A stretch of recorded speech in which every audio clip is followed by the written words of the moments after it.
how has your content changed over the years Oh, so to what you write much. about? Initially started really in the book space, just getting to know people who were writing young adult novels, middle grade novels, then decided that I wanted to expand that audience and focus in on storytelling as a category. You can talk about marketing, you can talk about creativity. There's so many different areas that I can explore. It's easier to be different than it is to be better, and different stands out. There's an idea of you want to imitate and then innovate. All right, all right. Welcome, Nathan, to the podcast, man. Happy to have you here today. Yeah, thanks for having me, Tim. I'm looking forward to it. Of course, of course. So I really want to dive into your background and your, I almost like, how did you get started into this online world of Twitter and writing? Like, how did you get into this? I almost feel like it's like a niche bubble once you're in it. Yeah, it's very much of an insulated bubble. You can forget that not everybody is on Twitter 24/7. That's very easy to forget. I got on, um, I wrote a book towards the end of college, and I was trying to figure out ways to essentially network into the publishing industry. And somebody told me that I should get on Twitter. And it was actually one of my best friends who was getting married, and his younger sister told me, "You got to try Twitter." So I did. And I think the having the writing chops from having written some books really helped to accelerate that growth, uh, and just doubled down on it. I thought it was a great platform to share ideas, and people on Twitter follow you for ideas over anything else. And I think that's super valuable. So yeah, 2 years later, here we are. Nice, nice. So you started writing 2 years ago on Twitter. Roughly, yeah. Yeah. And how has your content changed over the years Oh, so to what you write much, about now? so much. Um, Initially started really in the book space, just getting to know people who were writing young adult novels, middle grade novels, and then decided that I wanted to expand that audience and focus in on storytelling as a category. So when I think about storytelling, there's offshoots. You can talk about writing, you can talk about marketing, you can talk about creativity. There's so many different areas that I can explore, and it's I think intentionally vague because I'm curious about a lot of different stuff, and I can tie storytelling into anything that I'm interested in pretty much. So there's just a endless backlog of content ideas, things I want to write about, and it's I view it as an infinite game that I want to play for a long, long time, and see those returns keep compounding. Yeah, definitely. And so now your niche is more storytelling, essentially. Mhm. What made you decide on storytelling as a niche to write about? I Growing up, I like to do three things: play sports, play video games, and read books.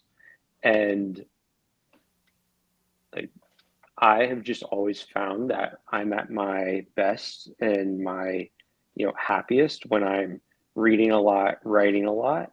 And then you combine that with like what kind of video games I like to play. I like to play like Civilization, Age of Empires, and you essentially build worlds and those things. And you combine that with the love of reading, and you kind of naturally leads to writing. And for me, writing is the act of getting my thoughts down on paper, and then editing is really the act of clarifying and sharpening my thinking. Uh, and to be able to write something and share whatever it is, whether it's a thought or a story or whatever, with people at scale, uh, is incredibly rewarding to me. Yep, that's amazing. And funny you say world building, hence your company name. Exactly. Uh, so nice. And so you got into the storytelling niche and realm. Tell me, like, what would you say are what makes a good story? It's a great question. There's a ton of different frameworks, I would say, for storytelling or structures you can apply to a story. There's, hero's journey is the most famous. There's three act structure. There's story grid. There's all these different ones. My favorite is actually called promise, progress, payoff, and it's how I think about anything that I write. I want to, whether it's a book, like a fiction novel, or whether it's a tweet, whether it's anything, make a promise up front, and then I walk through the reader on, what are the progress, like what are the progress steps, what are the signposts within the story, and then finally it has to have a payoff. Like, why did that person come and read whatever this was or watch this video? Um, and you want your payoff to fulfill the promise. So for me, good stories always fulfill the promise made up front. Got it. Got it. That's an amazing way to put it. And so you right now you do a mix of both short form and long form content, right? And so would you say that that framework still applies for your short form content, or do you have a different structure for your quicker tweets Great or mini? question. Great question. It I still think about short form content as stories, even though you lean more into different types of copywriting, I would say. For example, this week I put out a Twitter thread on Christopher Nolan, and he has this amazing plot map that lays out Inception as like an image, a drawing that he did that he used to outline Inception. And it's not really words, it's more of a visual image. So in the first tweet, the hook, if you will, my promise to somebody is Christopher Nolan doesn't do the normal thing where you just like lay out your story in words. Instead, he uses images. Let me show you why that's so effective. My promise there is I'm going to break down why this is effective for you. And then the payoff is, did I effectively do that or not? So, and yeah, in a way, I still think about it in the promise, progress, payoff.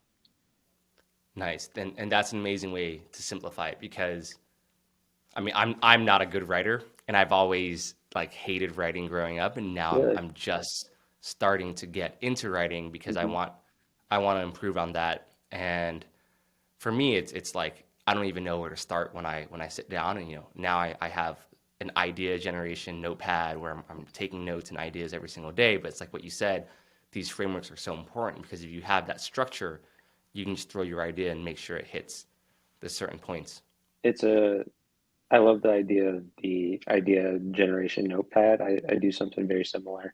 But yeah, if you have the list of ideas and then you have general structures that are flexible enough that they're not rigid, that you can go back to, often the hardest part is just getting rid of the blank page. And if you have those two things, it helps a lot.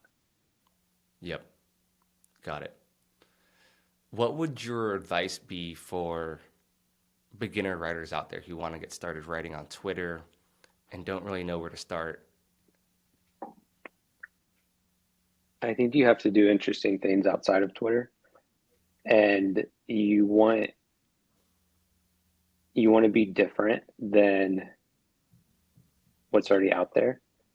For example, 2, 3 years ago, there's this guy on Twitter named Nick Huber who's known for uh, sweaty startup, like storage and all this stuff. He absolutely crushes on Twitter.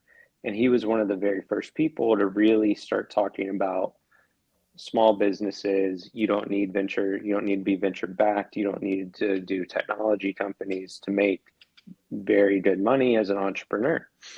Now that kind of category of people who talk about that, there's just way more people like that.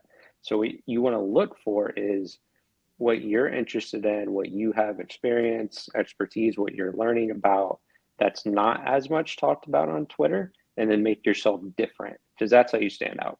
that's one thing I noticed about storytelling is people would talk about it within marketing or within writing or within whatever, but nobody had really made it their entire thing. So I was like, shoot, I love storytelling. I'm just going to make that my entire thing. So you got to have some kind of differentiator. Yeah, and that's a great way to explain it because I think even for me, and I'm sure a lot of people starting out, it's very easy to just kind of like copy someone in the sense of like, oh, like I enjoy writing about that topic. Let me just write about Yeah, those exact same things from my perspective. But I really believe you have to be, especially in today's day and age where it's so competitive online to make content. Everyone's making content. I don't know what the statistics are, but I'm sure so many pieces, yeah, short form, long form, you name it's going out on a daily basis. You have to be competitive. Why is someone going to watch your piece of content compared to someone else? And fundamentally, even if you're good at what you do, if you don't have that differentiator, you're still not going to be successful, right? And so that's absolutely. a very interesting point you brought up, which is like you do need, what is that why factor? Why is someone going to read your tweet and thread compared to someone else? Why is someone going to watch your YouTube video compared to someone else? So, I think there's you reminded me of two things. One, the idea that it's easier to be different than it is to be better than other content. Different stands out. Two, there's an idea of you want to imitate and then innovate. And I think that second one is super powerful. And I found that specifically when writing books that I have specific authors who I'm just really drawn to their style, their tone, what stories they tell, all that. Neil Gaiman's fantastic. I go back and study what he's done all the time. Terry Pratchett is really good, and something I like to do is called copy work, where I find if I thought page 150 of Neil Gaiman's The Graveyard Book was exceptional for whatever reason, I'll fold that page down, come back to it, and literally hand copy it, and that then I get used to what exceptional writing looks like from me. It's super hard to know when something is great, when it's good enough, great, whatever your metric is. Then you get used to that. You start to see like, oh, here he used X tactic to generate Y response in the reader, whatever, and you can start to then do that in your own work. So it's like imitate and then you innovate is the idea. yep, exactly. And you can't forget about the innovate part. So, Yeah. nice. What's your writing process? What is your writing process currently in terms of like a day to day basis? I'm pretty unstructured. Um, Generally, the morning, I, I'm a big believer that a lot of writing is thinking, and for me, that looks like taking walks, going to the gym, shooting hoops. That those are my like meditative places, if you will, where my mind is really um, more empty and just free to wander. And that's when I have, some of my more interesting ideas. And then, you know, right around lunchtime through the afternoon is when I'll just sit down and write. And I'll have the list. I just keep an Apple Notes of what I thought about that morning, anything that stand out, and then I'll just write it down. And I try to uh, there's write fast, edit slow. I'm a big believer in shitty first drafts. Like I won't show anybody the first draft of anything because it's bad, and then edit it until it's good to go. Nice. Yeah, that's one thing I've noticed from just talking to a lot of writers as well over the past couple of months. The Yeah, walks. Everyone loves doing their walks for creativity, but it sounds like, hey, if you ever need to get some creative ideas, go for a walk. So, yeah. I think that the key maybe is exercise of some sort, or just putting your phone away, standing up, moving around, changing the environment that you're in currently. And the easiest way to do that is go on a walk, Yeah, especially if you're in a city like Austin or Miami. It's just nice out. it's easy. I agree. Yeah. Have you found, I guess, like what's your note taking process right now for creative ideas? Mm. Big believer in Apple Notes. I Same. have, yeah, it's, I, I, I try not to overcomplicate things. Um, you can have Notion, you can have Airtable, you can, whatever. And I do use Notion more for like tracking of analytics and things like that. But for note taking specifically, I just have a like idea list in Apple Notes and notebook that I have pretty much at all times, Nice. and it goes in one of those two places. What about Nice. you? Sounds like you're similar. I'm I want to actually start writing on like a notebook. I Yeah, interviewed Billy Oppenheimer a couple days yeah. ago. Billy's great. Yeah, and told me about his like note taking system where he has a ton of note cards next to him, and basically every time he gets an idea, he you know writes his idea down and then categorizes it essentially, and then Yeah, uses that. And I think Ryan Holiday and Robert Greene use the same exact system where they use to write books. And I want to get more into the more manual writing, but right now for me it's Apple Notes. I just have one huge Apple Notes list that has everything. nice. Yeah, Billy's told me about that too, and it's a great way to connect ideas that on the surface aren't connected, and that's something he does incredibly well in his writing. Is he writes something on Twitter or his newsletter? There's like an overall theme, and then he ties in like two to three things that also relate to it that you wouldn't think of unless you have that note system that he uses. So yeah, I've been tempted to give that a shot too. I actually ordered like sticky notes yesterday to come in. That's good. Yeah. How do you currently do research? Mm.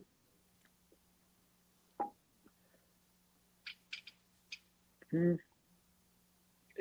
I read a a bunch, whether it's online or in books. Listen to a lot of audiobooks as well.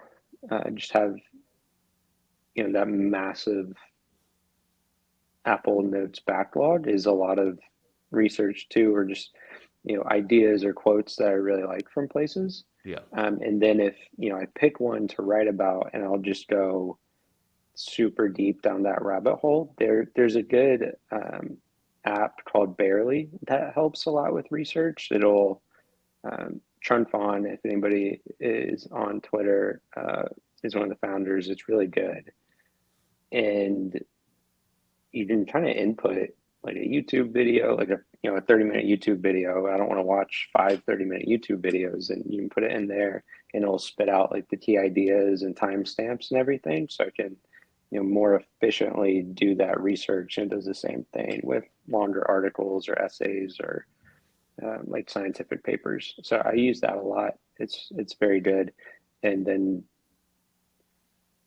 try to categorize the research into like 3 to 4 different buckets on something. And I always try to have like 3 to 4 different angles. And then that's great because I can turn that one piece of content into, you know, 3 to 5 tweets, 3 to 5 newsletters or whatever, just with those different angles for each of them. So it's more efficient. Yep. That makes sense. And so, how many hours a week would you say you're spending doing research versus actually sitting down and writing? Uh, Good question. I probably spend for my own content maybe 10 to 15 hours. And I think if I broke it down into, I'd probably break it down into three things: research, writing, and then editing. I think the research and the editing are probably 80%, and the writing is Just at 20. 20. Yeah. Wow. Yeah, that makes sense. I try to write as fast as possible, just get it down. Get it done. My biggest thing is get rid of the blank page, and you can turn a bad first draft into a good fourth draft, but if there's nothing there, there's nothing there. Yeah, that's great advice. So I know you advise startups as Hmm. well. Tell me about that. Like what do you advise them on? How did you get into that consulting space? Good question. Um, my background is in engineering and then consulting, so can really speak the fintech language, if you will. And I've started getting interested in AI too, because and there's an idea of skeuomorphism, which basically says we have no idea. We can only think of what these technologies will enable based on what we already see in the world as being enabled, if that makes sense. So what we're seeing now with AI is just scratching the surface of what it'll actually do in 3, 5, 10 years. So very interested in AI as well. But all that to say, when people see you doing interesting stuff, whether that's Twitter, LinkedIn, YouTube, Instagram, like I'm sure you've seen this, they start to reach out, ask questions, all that. And I'm just, just pay attention to what questions people ask you. And you can probably turn that into, some kind of offer of some sort. At least that's, what I've found. So for these places who have really high value customers, especially like the B2B enterprise, businesses, if they can, figure out organic social in a way, that's text based, Twitter, LinkedIn, like that, their customers are there, and it's super effective content marketing. So I get a lot of questions from companies on how do we do that? Gotcha. So what would you say? So you would say that the biggest issues that a lot of startups come to you for is on content. So is it Hmm. content strategy you're helping out with for them? Yeah, yeah, exactly. It's like, uh, for example, one big mistake that a lot of places will make is every single day their content is extremely salesy, which initially, whatever your follower base is, you'll convert some of those into customers, of course. But extremely salesy content does not attract an audience. Like, if I see someone being salesy, I'm more likely to mute them than follow them. And that's, pretty true across the board. So then it's helping, like, what is the mix of your educational content, your inspirational content, your tactical how-tos, your case studies, and your salesy stuff? What is the right mix for you based on what your current goals are? That kind of thing is what I'll help places with. Gotcha. Gotcha. So you help refine basically them just providing a lot of value more as like a content Exactly. creator, and then from there they'll be able to generate more organic leads. Exactly. Leads or investor interest, or a really underrated one is actually just hiring people. Um, your audience is probably a great place to hire Where? folks who, like, if somebody has, a decent audience on these platforms, Hmm. somebody in there might want to come work for you. If you have an open position, like, you don't need to post it on Indeed or pay LinkedIn or whatever. Like, just talk about it in your thing. Hey, we have, this position's open. A lot of people will get pretty good interest in the DMs around open positions from just Twitter or LinkedIn, which is, super underrated. Yeah, Makes hiring way easier. it does. I agree, and that's why that's I think that's one of the amazing benefits of building an audience. It's you can build your network, you can hire from there. Yeah. You have the reach of an audience. So nice. And so let's say you're advising a startup, and I'm sure you've had many of these situations where I'm sure a lot of them actually don't even have strong organic followings initially, right? So how would you help, Sure. a general startup basically build that? Like, what platform would you start with? What would be your rough content Yeah, strategy for them? great question. It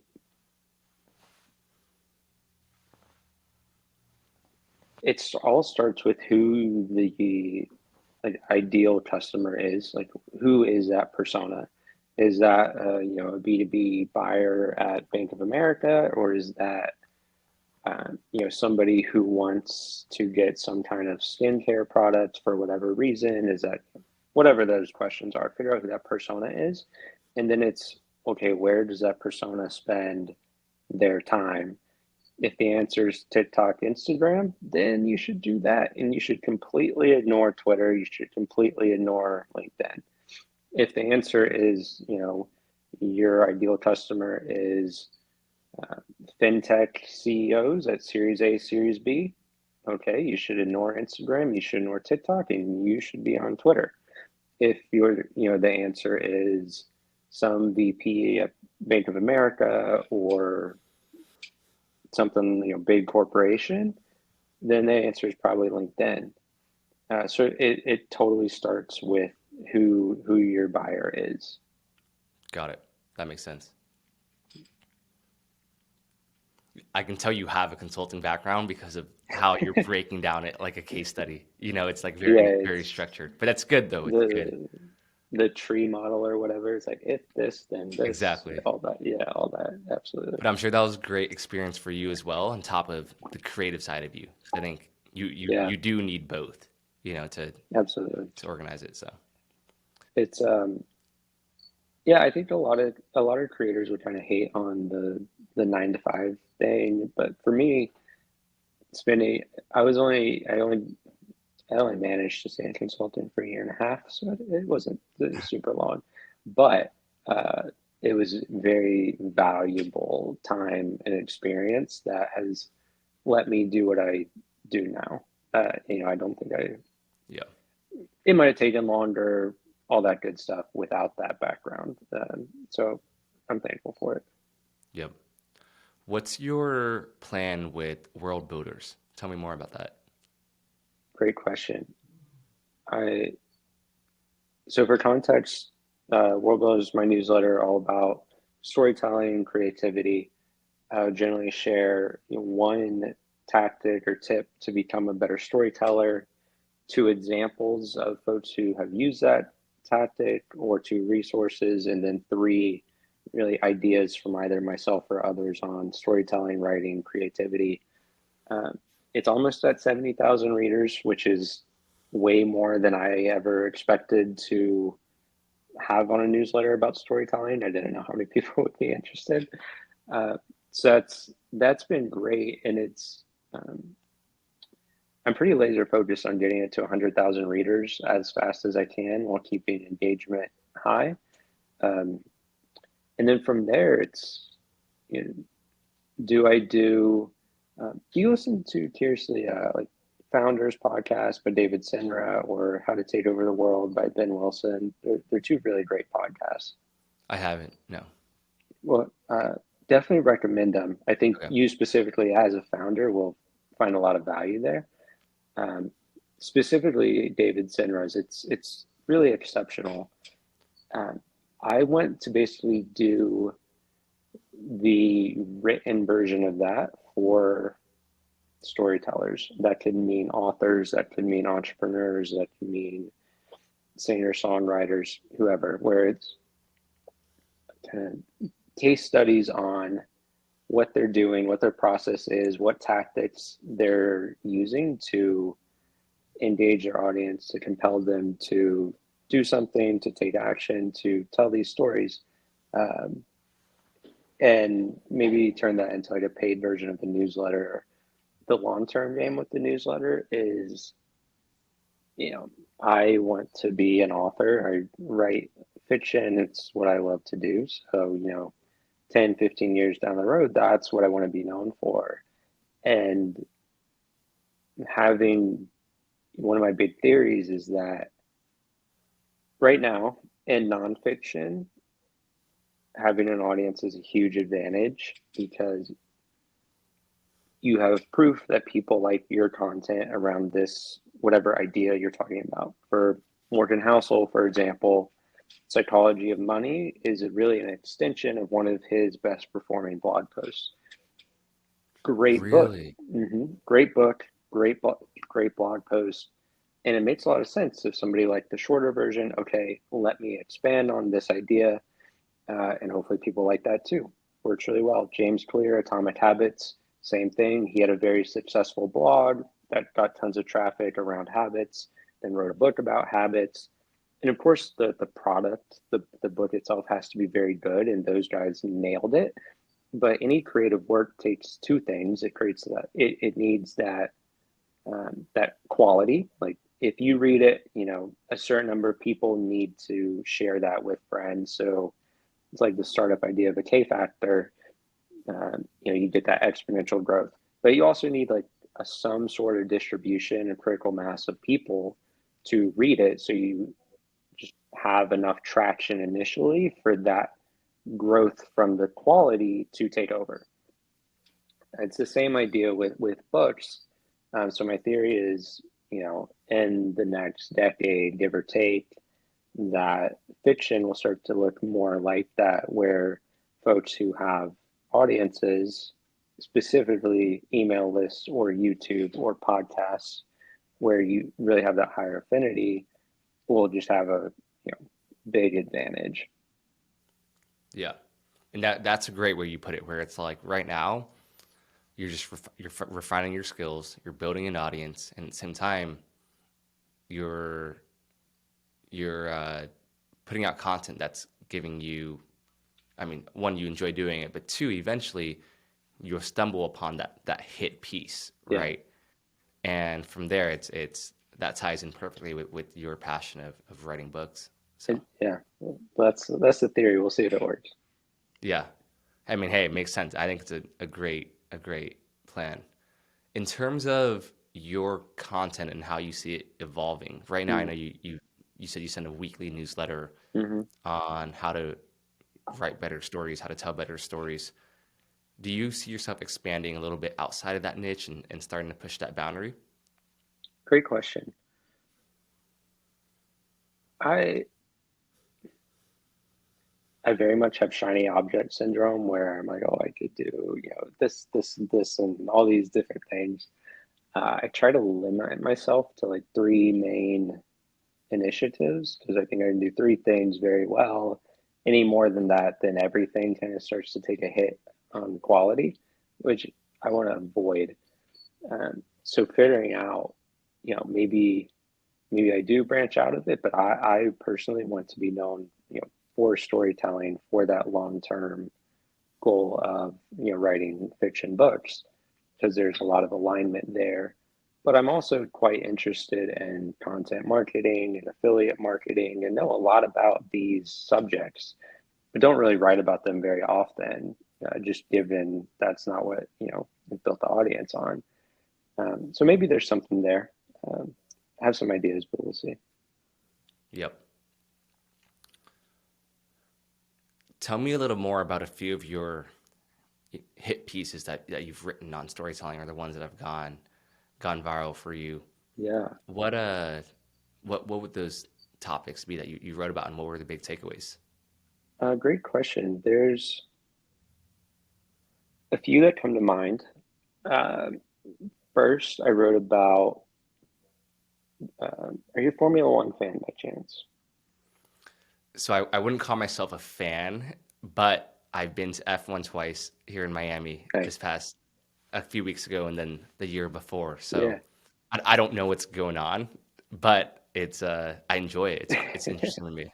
So Exactly. Yeah, and there's a ton of people like that, mainly because of, at least in the U.S., the Drive to Survive Netflix series. So um, one of my best performing pieces of content was essentially breaking down how the producers told that story so effectively to pretty much create millions of new fans in the span of 3 to 4 years for Formula One, and then how other sports were trying to copy that narrative formula. You know, golf has one now, tennis has one now. They're going to, every sport's going to have something like that. Um, and whether they'll be as successful as Drive to Survive, up to debate. My guess is probably not, but like they captured it so well for Formula One and just leaned so much into like the storytelling, and so that breakdown did exceptionally well on both Twitter and LinkedIn. That's one example. Could you dive into some more details of the breakdown for someone who's watching They and hearing for the first time? Like, what would you say were the big takeaways? one of the things that surprised me the most was, so in the actual show Drive to Survive, the drivers are actually in their cars racing, like in their helmets, less than 20% of the time, which is, a very small amount for a show about Formula One, which is, racing. And the other 80, 85% of the show, drivers don't have their helmets on. It's all about their personalities, their relationships, and specifically the conflict between drivers, between teams, between team managers. And they just lean so far into that conflict piece. And it's been accused of dramatizing some of the conflict. Probably true. But that's one of the big reasons the show was so successful, is because people got an inside look at who the drivers actually are, what conflict they go through, and how they transform from the beginning of a season to the end of the season. And those are all storytelling principles that they just leaned all the way into, which I loved. Interesting. So they didn't just, and I would say the same goes for like marketing, right? These principles where if you're trying to sell Totally. a specific product, you're not selling the features of that product, you're selling the benefits Hmm. of it, right? And it's almost like the same thing. It's like the features of this product is someone technically driving inside their car and making the right turn, but in reality, it's the overall benefits. So Yeah, that's a great way to put it. Nike has an ad from 1985 where the NBA had just banned Air Jordans, the shoes. And instead of, just going along with it, Nike turns that into this brilliant ad that basically says the NBA banned Air Jordans because, MJ was too good, too talented, nobody could contain him or whatever. But even though the NBA banned it, you can play like Jordan, you can buy Air Jordans. And that to me is like the benefit is, play like Mike, yeah, and it's just an incredible ad that definitely re- recommend people look it up. I think it's called Band. It's like 30 seconds, and it's so good. that's that's amazing. Yeah, Nike crushed it at marketing. So Hmm. nice. What about a couple of your other pieces and big takeaways there? One that I really enjoyed writing, so I'll do two others. I keep swipe files of basically just things that I think are effective, and a few of those scenes from movies, and then I'll categorize it based on, was this an opening, was it the ending of a movie, or was it something else. So I put out a piece on what I view as the most effective movie openings of all time and why. And the main takeaway there is all about open loops and how do you create interest in an audience very quickly. I think my favorite opening is The Dark Knight with the Joker robbing the Dude, bank. I swear to you, I was Incredible. thinking about that. Yeah, As as you were talking, I was like, man, what's the top opener in my mind? The Dark Knight. it's so good. That's crazy. That's crazy. You're saying that. But yeah, sorry, continue. Yeah, I mean, you're spot on. I think a lot of people will think of that one. Another great one, Inglorious Bastards, really, really good. Saving Private Ryan, awesome movie. Uh, those are the three that come to mind for me. Up, Pixar's Up, whereas that opening 3 to 4 minutes of Carl and Ellie's like relationship condensed down, and it sets the stage for the whole thing. So that one performed really well. Uh, and then I did the same thing for book openings, also performed really well. Um, my favorite is probably 1984. I believe it's on a bright, cold April day, the clocks were striking 13. It's from George Orwell. And that simple change of the clocks were striking 12, instead he says striking 13, just immediately tells the reader with less than 10 words, there's something really wrong in this world. And it makes you want to figure out what is wrong with the world. So you keep reading. Interesting. Yeah. So I geek out about stuff like that. Yeah. And you would say hooks are arguably the most important part, right? Because that's where that's on an ad, where that's in a book or movie scene. I think that's where people are going to make their judgment in terms of, is this worth it? Absolutely. Absolutely. The rest of your content could be incredible. And if nobody reads it or views it, or, whatever the medium is. Yeah. And what have you seen in terms of just fundamental factors for what makes a good hook? Good question. Really good question.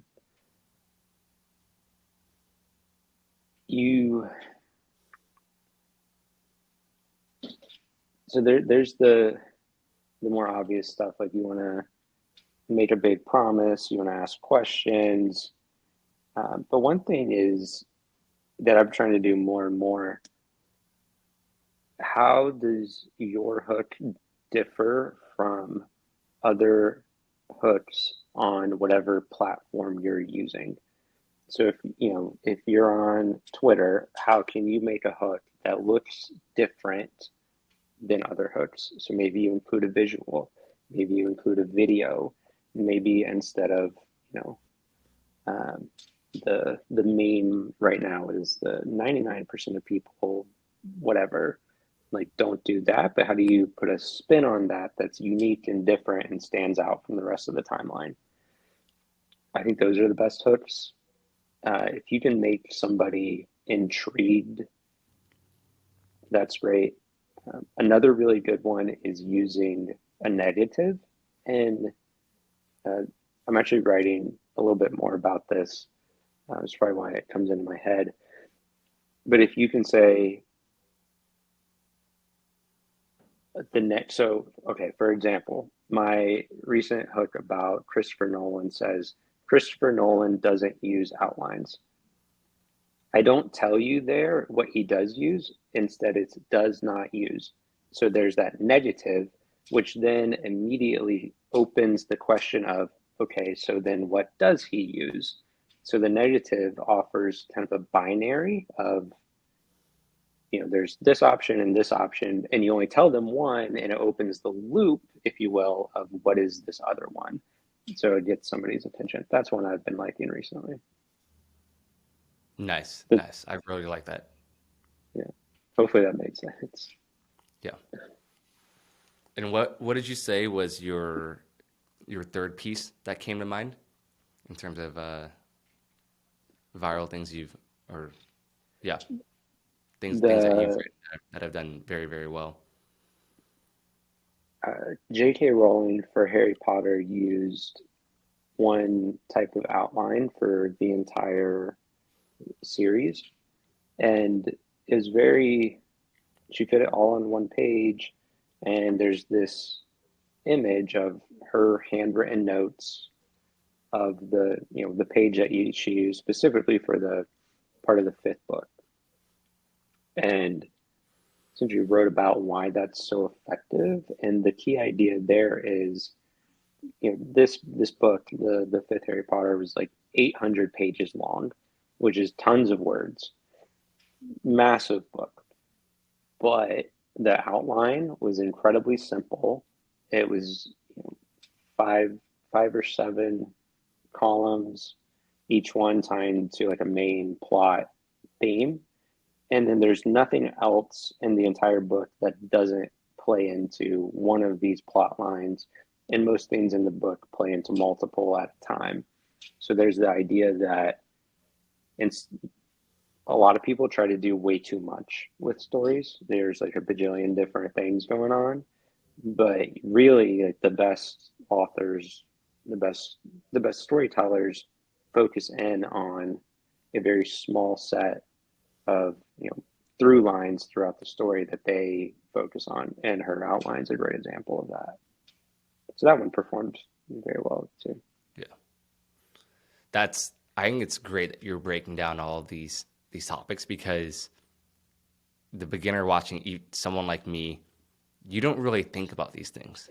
Like you'll watch Yeah. like The Dark Knight or you'll I've read all the Harry Potter books, but I don't think about it from like a writer's perspective, right? You kind of just get sucked into it, you watch it and you're like, wow, that was great. But if you ask me why it was great, I couldn't tell you like the breakdowns of why. So I think that's